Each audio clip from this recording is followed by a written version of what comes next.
This simple drill will change your golf swing forever. Welcome to this week's Miracle Monday. If you are a brand new viewer to Alex Elliott Golf, warm welcome to the channel. Before you leave, please do consider hitting that subscribe button. I honestly can't believe I've not told you this tip before now. I'm actually annoyed at myself because it's so important, not just for your golf swing, but for your overall golf game.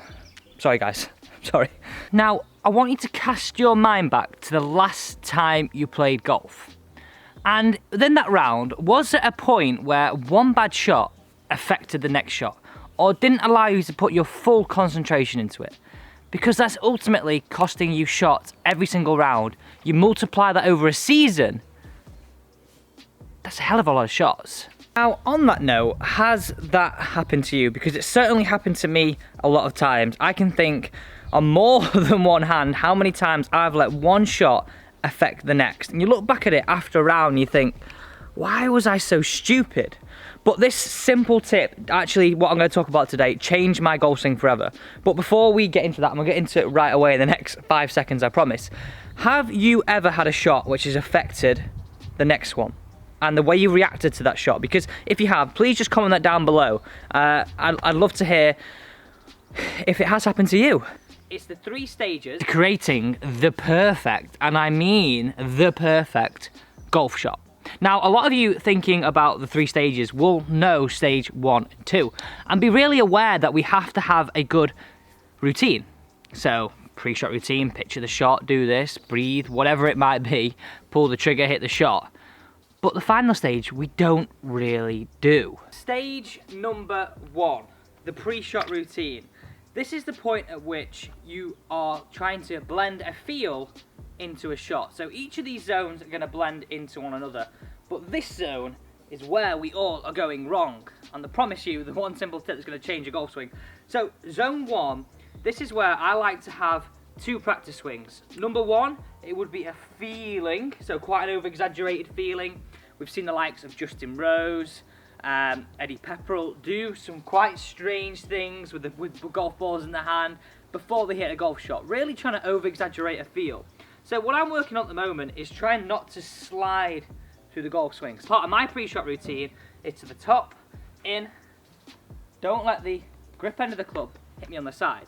So that's the first part of my routine. Second part, I make a practice swing trying to hit the shot.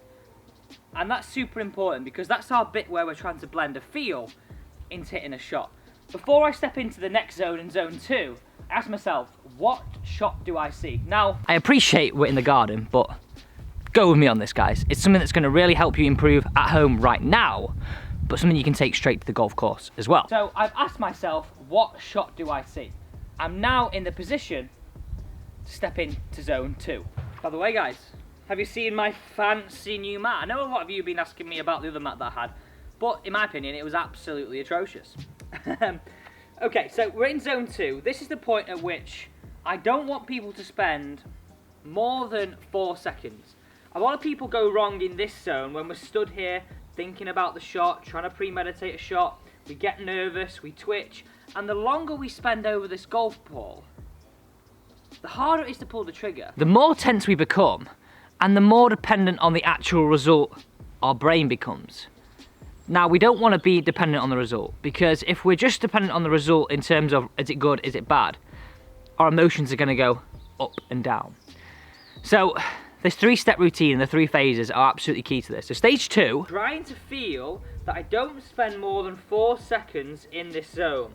So I've got my feels, I've done my pre-shot routine, I've asked myself what shot I'm going to hit and what shot do I see. I'm now looking towards target, quick check of the alignment. Wow. Nice shot. Matt took a battering, didn't it? Okay, I think I should go back to the previous mat. Looking a bit poorly. On to what I really want to get into in today's YouTube video. Zone 3. Now, many of us will hit a bad shot, goes in the rough, goes in the water, goes out of bounds, whatever it might be, and then we start to react. We start to get upset, we start to talk about bad thoughts, we start to really give ourselves a hard time. And all this is going to do is put you in a bad mood and affect the next shot. This is for me why it's the most important zone, because this has a direct impact on what happens next. Now, the way I combat this, and I want to look at this in two aspects, the way you combat it, and actually, how do we react to good shots? Because we don't tend to like to do that, or we tend to go a little bit overboard. Now, there's nothing wrong with going overboard. Hole-in-ones, obviously, we can go absolutely mental. Chip-ins, mental, obviously. But how do we react to a bad shot? Well, what I like to have a theory is, we're going to imagine now we've got a zone around this. So we've got zone 1, zone 2, zone 3. And we've got a bubble that encapsulates these 3 zones. Now, immediately we step outside of this bubble, if this one ended here, we have to click our fingers after a bad shot and really go, right, that's how we leave it. We leave that bad shot alone. Because zone 3, how you react to the shot, is the most unthought about zone and yet the most important. So use my theory.